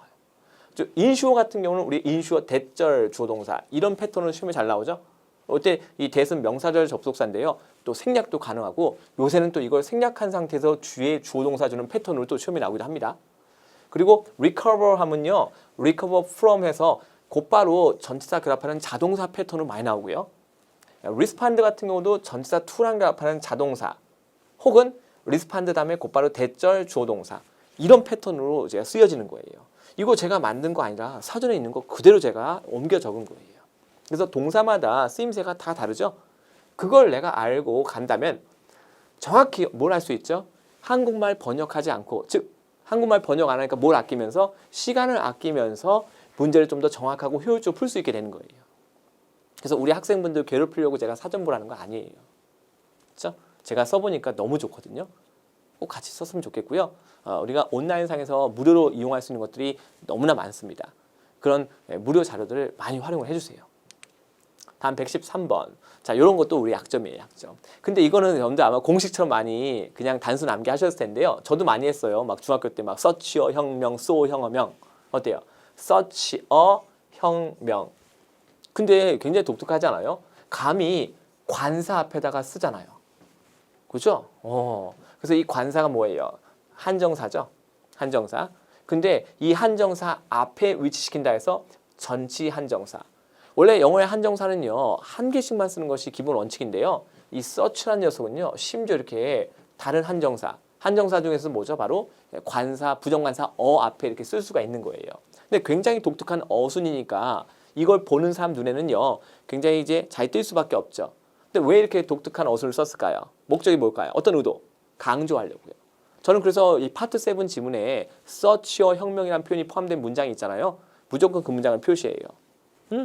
왜냐하면 강조하는 거니까. 왜 강조하죠? 그 내용이 중요하니까. 파트 7 출제 원칙. 지문에서 어떤 내용만 중요한 내용만 출제가 되고 있다. 그래서 이제 글을 쓰는 사람은 중요한 내용이 담겨 있는 문장이 있잖아요. 독자가 쉽게 인지할 수 있게끔 이렇게 독특한 표현을 쓰는 거예요. 이건 마치 우리가 집에서 시험 공부할 때 교과서에 중요한 내용이 있으면 형광펜 칠하듯이, 그렇죠? 중요한 내용은 우리가 눈에 띄게 만들고 형광펜 칠하잖아요. 그거하고 똑같은 이치라고 생각하시면 되는 거예요. 다들 이해하셨죠? 그래서 우리가 서치어 혁명 요 패턴만 잘 알고 있으면요 쉽게 풀 수 있었던 문제고요. 자, 참고로 문장은 여기서 이미 완벽하게 끝난 상태고요. 여기 있는 대절은 뭐예요? 바로 부사절이에요. 그래서 모든 사람들이 너무나 좋은 시간, 즐거운 시간을 가졌어요. 어디에서? 회사 야유회에서 놀러 갔나 봐요. 회사 전체가. 자, 그래서 그 결과 경영진은 원합니다. 뭘 원하죠? Have one every year. 이때 one은 뭐예요? 앞에서 언급된 바로 회사 야유회를 말하는 거죠. every 하면 가산 단수. 매년 뭐 하는 거예요? 예, 이 회사 야유회를 갖기를 원하고 있다. 괜찮아요? 그래서 이제 모든 사람들이 이 회사 야후에서 좋은 시간을 가진 거예요. 그러니까 이제 그 결과 경영진은 이제 어떤 생각을 하게 된 거예요. 매년 똑같은 이 야외를 좀 가져보자. 그렇죠? 네, 그런 생각을 하게 된 거죠. 그래서 이때 대은 뭐다? 사실상 부사절 접속사 대세에 해당됩니다. 아까 관계대명사 대과는 다르죠? 아까 우리 관계대명사는요. 그 관계대명사 뒤에 곧바로 동사가 나왔잖아요. 맞습니까? 하지만 이 부사절 접속사 대는요. 접속사 기능만 할 수 있어요. 그래서 그 뒤에는 완벽한 문장이 나와야 됩니다. 뭐 하나 빠진 게 없어요. 이제 그런 우리가 구조적인 차이점을 갖다가 인지할 수 있어야 됩니다. 자, 나머지는 전혀 해당사항 없었죠. 얘는 딱 하나의 정해진 특수한 표현을 묻는 문제였기 때문에 다른 것들이 아무리 뭐 한국말로 그럴듯하게 번역을 한다고 해서 답이 될 수 있는 그런 문제가 아니에요. 그래서 such a 혁명 꼭 기억해 주세요. 자, 다음은 114번 문제인데요. 한 단어가 어형이 박히고 있죠. 사실 이 문제도 사실 간단한 문제였어요. 여기 보시면 빈칸 뒤에 투부정사 보이십니까? 자, 인간의 사람의 감정에 대한 이유를 말할 때 우리가 투부정사 쓰거든요. 그래서 pleased 투부정사 거의 뭐 패턴으로 기억하셔도 괜찮습니다. 네. 참고로 여기 that 보이시죠? that. 여기 앞에 있는 타동사의 뭐예요? 목적어. 이번에 that은 뭐예요? 명사절 접속사. 와, 그럼 봐요. 아까 우리 관계대명사 that을 봤고요. 바로 요거 직전에 뭘 봤죠? 부사절 접속사 that을 봤고요. 이번엔 뭐예요? 앞에 있는 타동사의 목적어. 목적어 역할하는 절이 뭐죠? 당연히 명사절이죠. 목적어 역할하는 품사가 명사잖아요. 근데 얘는 한 단어짜리 명사가 아니라 그 안에 주어 동사가 지금 갖춰져 있죠. 자, 그래서 이걸 뭐라고 한다? 우리가 명사절이라고 합니다. 그래서 이제 이것이 시험에 잘 나오는 이유는 겉모습은 다 똑같이 대수로 똑같은데 때로는 형용사절, 때로는 부사절, 때로는 명사절 접속사가 될 수 있기 때문에 그런 거예요. 그래서 자, 문제 자체에 답을 맞추는 것은 간단했어요. 감정에 대한 이유를 말할 때 뭘 쓴다? 투부정사 쓴다. 그래서 그걸 우리가 단서로 삼아서 정답 C를 선택할 수 있었고요. 추가 포인트로 명사절 접속사 대까지 같이 챙겨가시기 바랍니다. 다음 115번 문제. 자, 이거는 지금 접속사 2개, 그다음에 전치사, 그다음에 투부정사 막 섞여 있죠. 간단한 문제였죠. 왜냐? 빈칸 뒤에 뭐가 나왔다? 동사 원형이 나왔다. 자, 동사 원형 나왔기 때문에 뭘 선택한다? 투부정사 선택합니다. 여기 in addition to 할 때 to는 전치사 to이기 때문에요. 빈칸 뒤에 동사 원형과 결합이 불가능해요. 그래서 우리 학생들 전치사 to와 투부정사 to를 구분할 수 있어야 돼요. 나머지는 접속사였기 때문에 탈락입니다. 자, 이것도 오면 보통 주어 동사 위치해야 되겠죠? 우리 소대구문 같은 경우는요. 이렇게 조동사 can, may, will가 같이 함께 쓰여지는 패턴으로 시험에 나와요. 제일 흔하게 나오는 건 바로 뭐죠? can. 과거일 때는 could가 많이 나오고 있고요. 자, 이분도 이분 없이 더 자체가 나오기도 하지만 이분이 붙었을 때는요. 강조의 기능이 있거든요. 그래서 우리 학생들 특히 파트 7에서 이분도가 있는 문장 발견하면 무조건 체크 포인트. 잊지 마세요. 역접의 접속사였고요. in addition to는 뭐다? 뭐뭐에 더해서라는 전치사였습니다. 그래서 뒤에는 명사가 와야 되는데 동사 원형이 있었다. 그래서 탈락. 그럼 보세요. 여기서 우리 in order 우리 흔히 생략할 수 있다라고 많이 배우죠. 여기다 뭐만 써도 된다? 이렇게 to만 써도 된다. 근데 생략이 가능한데 왜 굳이 썼을까요? 여기다가 이렇게 to만 달랑 써놓으면요. 이 투부정사가 명사적 용법인지 형용사적 용법인지 부사적 용법인지 글을 읽는 독자가 고민을 해야 돼요. 때로는 자칫 잘못 판단해서 글쓴이의 의도대로 그렇죠? 이해를 못할 때도 있겠죠. 근데 글을 쓰는 사람이 그럴까봐 헷갈릴까봐 조금 좀 귀찮지만 in order 갖다 딱 써놓으면 어떻게 될까요? 자, 이때 투부정사는 빼도 박도 못하는 뭐예요? 투부정사의 부사적 용법의 목적을 나타내서 뭐뭐하기 위해서라고 우리가 문맥이 파악되죠. 그러니까 오해의 여지가 있다 없다. 오해의 여지가 없는 거예요. 결국 이걸 갖다가 생략하면 우리가 같은 내용을 좀 더 짧게 쓰고자 하는 언어의 경제성을 추구하는 거지만 이 in order를 그냥 살렸을 때는 뭐예요? 명확하게 중요한 내용을 전달하고자 하는 언어의 명확성에 조금 더 무게중심을 둔 거죠. 자, 저는 그래서 파트 7 지문에 in order가 그대로 살아있는 문장이 있잖아요. 그 문장은 무조건 주시합니다. 그 문장의 내용은 대부분 어떤 특정 문제의 정답 단서가 될 가능성이 높아요. 아시겠죠? 그래서 늘 하는 얘기. 파트 5는 뭐다? 파트 7을 잘 하기 위한 기초 작업이다. 그래서 우리가 기초를 탄탄히 다질 수 있어야 되겠죠. 자, 그래서 이제 뭐 빈칸 채우고 맞췄다고 해서 끝 이것이 아니라 우리가 완벽하게 이해를 할 수 있어야 돼요. 도대체 우리가 왜 이런 표현들을 같이 배우고 있는지. 자, 이제는 파트 6입니다. 116에서 119번 회람이네요. 여기 꼭 봐주세요. 시험장 갔을 때 덥석덥석 넘어가지 마시고요. 자, 모든 직원에게 뭐 캔드라 그린 우드한 삶이 쓰고 있고요. 그다음에 제목이 뭐예요? 디벨롭먼트. 제목은 지문 전체 내용을 함축적으로 전달하죠. 지금 보면 제목이 디벨롭먼트니까 밑에는 무슨 얘기 할까요? 당연히 디벨롭먼트 관련된 얘기를 하겠죠. 그다음에 날짜는 3월 7일입니다. 자, 볼까요? 처음부터 여러분들 쭉쭉 읽어가면서 순서대로 빈칸 채우는 거예요. 첫 번째 문장부터 뭐가 나와요? 디벨로핑. 그러니까 이제 전형적인 두 가지식이죠. 전형적인 두 가지식. 우리 토익에 나오는 뭐 파트 6건 파트 7이건 가장 흔한 패턴이 뭐예요? 두 가지식 패턴이죠. 제목과 직접적인 연동되는 문장이 나오면요, 바로 그때부터가 본격적으로 하고 싶은 얘기를 하는 거예요. 거두절미하고. 그래서 이제 첫 번째 문제는요, 요거 지금 보시면요, 요 116번 빈칸 채우는 거죠. 자, 앞뒤 문맥 보셔야 돼요. 파트 5는 문장이 한 개지만 파트 6는 지문이기 때문에 앞뒤 문맥 보는 것이 가장 기본입니다. 그래서 이제 적절한 명사 선택하는 문제였는데요. 문맥 보면 뭐 우리가 좀 더 비교적 간단하게 정답 선택할 수 있었죠. 잠깐 볼게요. 제목 자체가 뭐였다? 바로 development. I wanted to. 자, want는 이렇게 to 부정사하고 친하죠.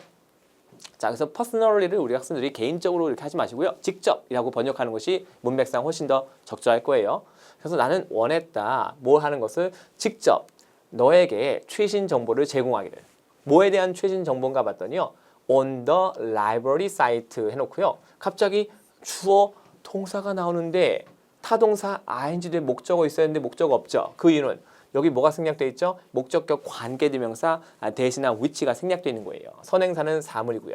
그래서 우리가 도서관 부지라는 거죠. 도서관 부지. 우리가 개발하고자 하는 도서관 부지. 목적격 관계대명사가 생략되어 있는 구조예요. 왜 생략 가능하죠? 아까도 얘기했죠. 관계사는 뜻이 없어요. 그렇죠? 그래서 생략해도 원래 문장과는 아무런 의미상의 차이가 없는 거죠. 여기 타동사 뒤에 왜 목적어 없으니까 여기 목적격 관계대명사 눈에는 보이지 않지만 뭔가 접속사가 있는 거구나 라고 우리가 판단할 수 있어야 돼요. 그래서 우리가 개발하고자 하는 도서관 부지에 대해서 너에게 직접 내가 최신 정보를 전달해 주길 원한다. 이런 얘기예요. 자, 그래놓고 we will collaborate with죠. 자, 영어 자동사 중에 collaborate with, 얘는 with하고 짝꿍입니다. 자, 여기 보시면요. co하면 together, labor는 노동이죠. 노동을 함께하다, 즉 협력하다 이런 뜻이에요. 근데 협력하는 것은 혼자 못하죠. 그래서 함께 한다는 개념을 갖고 있는 with하고 친한 거예요. 그래서 우리 영어 어휘 중에 동사 중에요. 혼자 할 수 없는 행위를 뜻하는 것들은 이렇게 with하고 친합니다. 요거 말고 우리 비슷한 건 뭐 있어요? cooperate with, 그것도 협력하는 거죠. 또 뭐가 있을까요? 우리 합병하다 어때요? merge with. 합병을 혼자 못하잖아요. 그렇죠? communicate with. 소통도 혼자 못하죠. 나 말고 다른 누군가와 함께하는 거잖아요. 맞습니까? 그래서 이제 그렇게 같이 우리가 어휘력을 자연스럽게 확장해가는 거예요. network with도 있죠. network with. 인맥을 우리가 형성하는 거죠. 인맥 쌓는 건 혼자 못하잖아요. 나 말고 다른 누군가와 함께 소통하면서 우리가 인맥을 쌓을 수 있겠죠. 그래서 collaborate with. 누구랑요? local, 현지 혹은 지역의 블랭크 회사하고 우리가 뭐한다? 협력할 거다라고 했어요. 조금 더 볼까요? 확실하기 위해서 블루프린트라고 나오죠. 보통 우리가 이제 한국말로 뭐 청사진 이렇게 얘기하죠. 자, 청사진은요. 우리가 향후 어떻게 뭔가를 해나갈지 이쪽 계획 같은 걸 말하는 거라고 생각하셔도 괜찮아요. 그 다음에 얘는 뭐예요? 과거 분사. 아까 우리 보셨죠? 얘가 동사라면요. 뒤에 목적어 있어야 되는데 곧바로 전치사 나오는 거 보이시죠? 그래서 얘는 뭐예요? 과거 분사. 요 사이에도 뭐가 생략된 걸로 간주하셔도 괜찮아요. 주격 관계대명사 플러스 비동사 생략된 걸로 간주하셔도 괜찮은 거예요. 그래서 자, 블루프린트 청사진인데 누구에 의해서 제출된 거트루드 앤 파트너스라는 요 업체에서 제출된 청사진 이렇게 되는 거죠. 그렇죠? 자, 그것이 was the blank 나오고 among all the competing bids. 자, 모든 경쟁 입찰서들 가운데 블랭크 하였다라고 이렇게 나오고 있죠. 그러니까 여기 보니까 지금 블루프린트 나오고요. 앞에 뭐 디벨로핑 나오고요. 도서관 부지 나오고 하니까 딱 봐도 어떤 회사? 당연히 건축 회사가 답이 될 수밖에 없겠죠. 맞습니까? 그래서 일종의 이때 블루프린트는 계획인데 보세요. 계획이라는 건 뭘 말할까요? 다른 말로 하면 우리가 어떤 건물 같은 걸 지으려고 한다고 한번 생각해 보세요. 뭘 할까요? 미리 도면을 만들겠죠. 영어로 도면을 뭐라고 하죠? 우리가 플랜이라고 하죠. 맞습니까? 그 도면이라는 건 뭘 말할까요? 내가 어떤 건물을 어떻게 만들지 미리 계획을 짜는 거잖아요. 자, 그래서 그걸 우리가 또 블루프린트라고 할 수도 있는 거예요. 같은 맥락에서 이해하시면 돼요. 그래서 이 모든 것을 종합했을 때, 아, 그 현지의 어떤 회사, 바로 건축 회사가 적절하겠구나라고 판단할 수 있는 거죠. 그럼 계속해서 우리 117번 그 엿을 모아서 이어갈게요. 자, 117번 문제입니다. 뭐 간단한 문제였어요. 사실상 정답 뭐였다? 정답은 최상급이었다. 잘 보세요, 우리 학생들. 자, 최상급은요, 비교되는 대상이 몇 개 있을 때 최소 3가지가 있을 때 쓸 수 있고요. 자, 빈칸 뒤쪽에 어몽 보이시죠? 어몽도 마찬가지예요. 몇 개 있을 때 쓰죠? 네, 최소 3가지가 있을 때 쓸 수 있습니다. 그래서 이 최상급 표현과 어몽이 기가 막히게 잘 어울리는 거예요. 참고로 우리 비교급은요, 2가지 가지고 비교하는 거기 때문에 between하고 잘 어울리죠. 최상급은 최소 셋 이상으로 우리가 비교하는 거기 때문에요. 우리가 어몽하고 굉장히 잘 어울리는 거예요. 근데 잘 보세요, 우리 학생들. 여기 보시면요, the 나오고요. most impressive. 선생님, 지금 형용사로 어떻게 끝날 수 있나요? 네, 이 블루프린트가 생략된 거예요. 지금 앞에 이미 언급이 된 상태이기 때문에 굳이 여기다가 또 쓸 필요는 없는 거죠. 그래서 Gertrude and Partners라는 이 업체에서 제출된 그 바로 그 청사진, 그 블루프린트가 어땠다? 가장 인상적인 청사진이었다. 어떤 것들 가운데 모든 경쟁 입찰서들 가운데. 그렇죠? 그러니까 이제 요거 만들려고 경쟁 입찰 같은 걸 했나 보죠. 근데 제출된 블루프린트 다 보니까 이 Gertrude and Partners라는 이 업체에서 제출된 것이 가장 인상적이었다라고 얘기하고 있는 거예요. 여러 가지 것들 사이에서.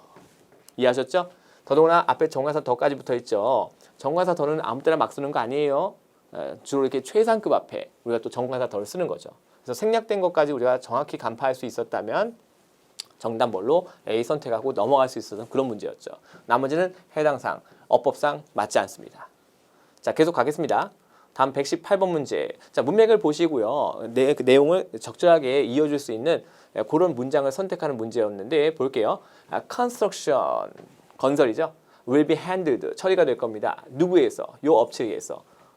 이제 시공사쯤 되는 거죠. and will commence라고 나오는데요. 시작할 겁니다. 자, 우리가 뭔가가 보세요. 여기 지금 등위 접속사 and 보이시죠? 근데 이제 will commence인데요. 주어가 뭐예요? 바로 앞에는 construction이 주어죠. 그래서 우리가 something이 시작한다라고 할 때 이 commence는 자동사예요. 참고로 commence가 타동사일 때는요. 행위 주체가 어떤 다른 대상을 시작한다고 할 때는 뭐예요? 그때는 타동사. 근데 이거는 그냥 주체가 어떻다? 시작한다라는 개념이기 때문에 자동사 쓰였어요. 그래서 보통 우리 이 시작한다라는 녀석은요. 우리가 뭔가를 시작할 때는 특정한 시점에 보통 시작을 하잖아요. 그래서 시점을 나타내는 전치사라고 되게 친해요. 그럼 이제 우리 여기는 on이 쓰였죠. 5월 1일에 시작할 거다. 우리 on 말고 시점을 나타내는 전치사 2가지 더 있죠. 뭐가 있을까요? in도 있고 at도 있겠죠. 맞습니까? 자, 그래서 commence하고 똑같은 뜻을 갖고 있는 start나 begin이라는 이런 녀석들도요. 어때요? at, on, in 이렇게 시점을 뜻하는 전치사하고 되게 잘 어울려요. 언제 시작할 거다? 5월 1일 날 시작할 겁니다. 그럼 시작에서 뭐도 있어요? 끝도 있겠죠. 그렇죠? 근데 보세요. A. Some of the materials used. 자, 이용된 그쵸? 자재들의 일부가 have been recycled. 이게 무슨 얘기예요? 아직 이거 하지도 않았는데. 그렇죠? 아직 안 했어요, 공사. 그렇죠? 그러니까 문맥하고도 맞지도 않고요. 예, 그래 시제 흐름하고 맞지도 않아요. They have been involved in some unique structures lately 나오죠. 자, 참고로 이 lately는 이렇게 현재 완료 아니면 과거 완료 시제하고 짝꿍인 부사거든요. 그 자체가 시험에 잘 나오는데 중요한 건 이 they라는 지금 대명사가 있는데요.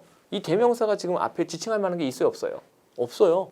아까도 계속 말씀드렸지만 대명사 쓰려면 대명사가 무엇을 지칭하는지 앞에 명확하게 명시가 되어 있어야지 그것을 반복하기 싫어서 대신 쓰는 게 대명사가 될 수 있는 거거든요. 근데 지금 여기다가 이걸 집어넣으면요. B를 집어넣으면 이 대가 지칭한 것이 뭔지 앞에 나와 있지가 않은 거예요. 그래서 해당사 없다고 우리가 확실할 수 있겠고요. 다음에 C 보세요. The video. 정말 뜬금없죠. 갑자기요. The video was a large component of our decision process라 나오는데요. 일반 보통명사 앞에 지금 정관사 더가 붙었죠. 그럼 그 앞에 이 the video가 뜻하는 것이 명시가 돼 있어야 되는 거예요. 정말 밑도 끝도 없이 그렇죠. 이 내용을 여기다 턱하게 집어넣을 수 없죠. 그렇죠? 그래서 우리 의사결정 과정에 있어서 큰 부분을 차지하는 거였다? 글쎄요, 여러분들. 갑자기 밑도 끝도 없는 얘기인 거죠. 그래서 정답 뭐로 간다? 정답 데이빗. It is scheduled. 그렇죠? 일정이 마련되고 있는 거죠. 뭐뭐 할 예정이다라고 생각하시면 돼요. 여러분들. To be completed. 완성될 예정입니다. 그래서 우리가 be scheduled to 부정사하면요. to 예정이다 라고 문맥이 파악됩니다. 언제까지 마무리가 될 예정이다? by the end of next year 나오죠. 내년 말까지 완공될 계획입니다. 그래서 5월 1일 날 시작을 하고 완공은 내년 말까지 완공될 예정입니다 라고 자연스럽게 내용이 이어지는 거예요. 공사의 시작과 공사의 끝 이렇게요. 이해하셨죠? 자, 정답 뭐로 간다? 정답 뒤로 갑니다. 그래 흐름 보셔야 돼요. 다음 마지막 119번 문제입니다. 자, 정답 뭐였다? 정답은 바로 virtual tour. 사실 이것도 일종의 콜로케이션이죠. 잘 보세요. 문맥상 힌트가 있어요. If you are interested. 자, 귀하께서 관심이 있으시다면 귀하는 can go. 어딜 갈 수 있다? 우리 웹사이트를 갈 수 있어요. 자, 이때 이 웹사이트는요. 정말 눈에 보이는 존재하는 어떤 현실적인 공간이 아니죠. 아까 우리 라이브러리 사이트는 뭐예요? 그건 도서관 부지를 말하는 거죠. 정말 실제로 존재하는 땅 같은 거라고 생각하시면 되는데 여기서 말하는 웹사이트는 가상의 공간이잖아요. 그럼 이 가상의 공간을 왜 가라고 할까요? 뭘 위해서? 그 목적이 뭔데요? 당연히 무슨 투어? 가상의 투어를 위해서라고 우리가 볼 수 있겠죠. 그래서 이제 문맥상의 힌트 정확히 보시고 정답 뭘로? virtual 선택하시면 되는 그런 문제가 되겠습니다. 다들 이해하셨죠? 자, 계속해서 이어갈게요. 다음은 120에서 123번에 해당되는 인포메이션 문제입니다. 자, 처음부터 이렇게 순서대로 가시는 거예요. 자, 첫 번째 문제는 뭔가 동사와 관련돼 있죠. 정답 뭐다? 바로 유일한 수동태 구조가 답이 되는 문제였는데요. 동사의 쓰임새를 알면 너무 쉽게 풀 수 있었죠. 여기 보세요. 우리 advise는요. 5형식 구조 쓸 때요. advise somebody, 그 다음에 투부정사 이렇게 올 수 있어요. 이것이 수동태가 되면요. 목적어 somebody가 주어로 이동하고요. 그 다음에 동사가 뭐가 되죠? 동사가 비동사 pp가 되고요. 그 뒤에 곧바로 목적격보 투부정사가 쫓아오게 됩니다. 이해하셨죠? 근데 지금 보시면 빈칸 뒤에 곧바로 투부정사가 왔죠? 그렇다면 어때요? 능동태 구조는 다 탈락이 되는 거예요. advise는 목적어가 있고 나서 투부정사가 와야 되잖아요. 근데 지금 빈칸 뒤에 곧바로 투부정사가 있으니까 능동태 구조는 다 탈락. 목적어가 즉 사람 목적어가 주어로 이동했죠. 그렇죠? somebody가 주어로 이동한 거예요. 그럼 이제 advise가 뭐가 되죠? 비동사 pp가 돼야 되는 거죠. 이해하셨죠? 그래서 advise라는 동사의 쓰임새를 알고 있다면 굉장히 쉽게 풀 수 있는 문제였어요. 한국말 해석과는 역시 아무런 관계가 없습니다. 그래서 이제 내용을 보면 어때요? 여기 보시면 이제 우리가 흔히 뭐 GD 이렇게 우리말로 GD 막 이렇게 얘기하죠. 근데 이제 영어 발음은 좀 달라요. 주릭, 그쵸? 이렇게요. 주릭, 메인 트레인 스테이션. 어쨌건 뭐 열차역인가 보죠. 자, 이것이 채택했습니다. 뭘 채택했죠? number of 다음에는 가산 복수명사입니다. 자, 다수의라고 나오는데요. 우리 학생들 number of를 우리가 보통 많은이라고 이렇게 단순히 암기하는데 그렇게 하지 마시고요. number of는요. 최소 3개 이상이 있으면 쓸 수 있는 표현이에요. 그래서 a number of를 한 단어로 뭐라고 하죠? several이라고 합니다. several. 같이 기억하세요. several 뜻이 뭐죠? more than two. 즉, 2개보다 더 많은 거니까 최소한 3개 있으면 쓸 수 있는 표현이에요. 그래서 이제 보통 우리가 다수의 뭐 많은 이렇게 번역하는데 정확한 개념은 알고 그렇게 번역을 하시는 것이 좋습니다. 그래서 많은 새로운 보완 조치들. 자, 여기는 measures, 명사고 동사일 때 형태 똑같죠? 그래서 시험에 잘 나와요. 여기서는 명사 쓰였죠. 그래서 무슨 조치? 보완 조치. 그리고 이 security measures라는 표현 자체가 이 복합 명사로서 시험에 출제가 또 되고 있어요. 기억하셔야 됩니다. 그래서 새로운 보완 조치를 갖다가 채택했다. 이렇게 앞에 문장 나오고 자, 따라서 승객들은 to 이하는 것이 권장됩니다. 자, 도착하래요. 어디에 도착하래요? 역에 도착한다. 최소한 30분 전. 뭐 하기 30분 전? 출발하기 전. 여기 나오는 prior to도 뭐뭐 하기 전이라고 해서 또 시험에 잘 나오는 전치사 표현이죠. 그것도 같이 기억을 해주세요. 그래서 지금 승객들이 꼭 해야 되는 것을 그렇죠? 얘기해주고 있는 거예요. 참고로 저는 파트 7 지문에 이 advise가 있는 문장이 있으면 무조건 저는 표시합니다. 왜냐면 상대가 나한테 뭔가를 advise 한다? 어때요? 나쁜 얘기는 아니겠죠. 맞습니까? 그래서 여러분들 저는 이 advise가 포함된 문장을 파트 7 지문에서 발견하면 무조건 체크 들어갑니다. 잊지 마세요. 계속 갈게요. 그래서 동사의 쓰임새만 알면 충분히 쉽게 풀 수 있었던 그런 문제가 됩니다. 자, 다음은 111번 문제. 이거는 각각 한 4개 동사가 있네요. 정답 뭐였다? 바로 access. 자, 이것도 막 우리말로 막 해석해야 될 것 같지만 사실 아니에요. 이렇게 서로 짜게 되거든요. 이렇게 짜게 되는 표현을 뭐라고 하죠? 우리가 collocation. 함께 location, 위치하다. 서로 짜게 되는 표현. 자, 나머지 것들 보시면요. 이거 다 기출 표현이에요. 뭐 create a job, 일자리 만든다. 그렇죠? 그 이제 뭐예요? 정보를 갖다가 모은다, 수집한다. 그다음에 어떤 계획을 갖다가 실행하다 이렇게요. 지금 여기 있는 거 다 여러분들 시험에 나오는 표현들이에요. 제가 예시를 한번 들어봤고요. 근데 여기서 뭐죠? 여기 빈칸 뒤에 뭐가 있어요? boarding area 이렇게 나오죠? 그래서 이제 탑승 구역을 갖다가 접근한다. 그럼 이제 탑승 구역에 접근한다는 것이 내가 탑승 구역으로 갈 수 있는 걸 말하는 거겠죠. 그래서 액세스 역시 여기서는 동사로 쓰였지만요. 명사할 때도 시험에 잘 나온대요. 명사할 때는 또 불가산 명사여서 절대 단복 표시할 수 없고요. 그리고 액세스는 불가산 명사여서 뒤에 또 전치사 to하고 짝꿍이에요. 거기까지 여러분들이 알고 있어야 됩니다. 그 단순히 여기서 이것만 딱 맞추고 넘어가시면 안 되고요. 적어도 이렇게 정답으로 선택되는 것만이라도 사전 찾아서 꼭 쓰임새도 추가로 좀 확인을 하셔야 되는 거예요. 그래서 전체적인 맥락을 보면 이래요. 플랫폼스 승강장이죠. 승강장. 그래서 우리 사람들이 타고 내리는 그 승강장이 지금 어떻게 문이 부착돼 있다 이런 얘기예요. 선생님 이거 비동사 PP 수동태 아니에요? 아니에요 우리 학생들. 이 게이티드라는 녀석은요 ED 형태로 사전에 독립해서 올라가 있어요. 옥스퍼드 제가 추천할게요. 옥스퍼드요. 네. 와 그렇군요 세상에. 그래서 자 게이티드 뭐예요? 문이 달려있는 이런 뜻이에요. 그래서 지금 승강장에 지금 뭐가 문이 달려있다 이런 얘기죠. 사실 그러니까 우리나라로 치면 뭐예요? 이게 스크린 도어 같은 거 생각하시면 돼요. 안전을 위한 장치죠. 그런 거 생각하셔도 괜찮을 것 같아요. 그래서 이 승강장이 지금 어떻다? 문이 달려있는 상태가 돼 있다. 그러니까 이제 문이 열려 들어가고 문이 다시 못 들어가는 상태인 거죠. 자 그리고 어떻다? valid ticket 어떤 유효한 티켓이 이렇게도 우리 기출이에요. 유효한 티켓이 반드시 스캔되어야 한다. 보안 검색되어야 한다. 그러니까 티켓이 실제로 유효한 티켓인지 아니면 뭐 위조가 된 건지 뭐 이런 건지 확인한다는 얘기예요. 자, 뭐 하려고 여러분들 보딩 에어리어 탑승 구역에 접근하기 위해서. 그러니까 이제 그 승강장에는 이제 아무나 다 들어보내는 거 아니죠. 그 탑승할 수 있는 장소에는요, 타장, 그러니까 유효한 표를 갖고 있는 사람만 들어갈 수 있게끔 그게 보안 검색을 하고 있다는 얘기예요. 이해하셨습니까? 자, 계속해서 이어갑니다. 다음은 122번 문제. 자, 요런 거, 여러분들. 여러분 좀 껄껄하는 분들 가끔씩 있는데요. 이거 아무것도 아니에요, 여러분들. 보세요. 자, 정답 뭐다? 바로 답이 A였다. 사실 여기 보면요. 아까 제가 잠시 언급했어요. 우리 파트 5 할 때 영어에서 여러분들 이 대명사하고 명사를 이렇게 딱 붙여서 못 쓰는데요. 유일하게 예외가 뭐냐면 바로 소유격이에요. 소유격. 그래서 아까 제가 기억나세요? 우리 소유격 대명사하고 명사랑 같이 붙여 쓸 수 있다. 그래서 일반적인 대명사들은요. 대명사들은 명사하고 딱 붙여서 쓸 수가 없어요. 여기 명사 보이시죠? 명사. 이거하고 이렇게 곧바로 붙여서 쓸 수가 없어요. 그리고 보시면요. 스테이션, 키오스크에 가서 이것도 지금 두 개가 지금 복합명사인데요. 우리가 복합명사 구조에서 앞에 있는 명사는 뒤에 있는 명사를 수식하는 일종의 형용사 역할을 합니다. 그럼 이제 여기 들어간 녀석이 지금 뒤에 있는 명사하고 결합을 해야 되는데 일반적인 대명사는 어림도 없어요. 그래서 탈락인 거예요. 만약에 여기 소유격이 있었다. 그럼 얘가 달라지죠. 그죠? 잘 보세요. 우리 학생들 간단한 예를 하나 드릴게요. 보세요. 아이카, 미카는 없죠. 하지만 무슨 카는 있어요. 우리가 마이카라는 말은 존재하죠. 맞습니까? 그래서 이 대명사 중에서 명사하고 직접 같이 붙여 쓰는 건요. 이 소유격이 유일해요. 소유격. 왜냐면 소유격 대명사는 이름만 대명사지 실제로는 한정사거든요.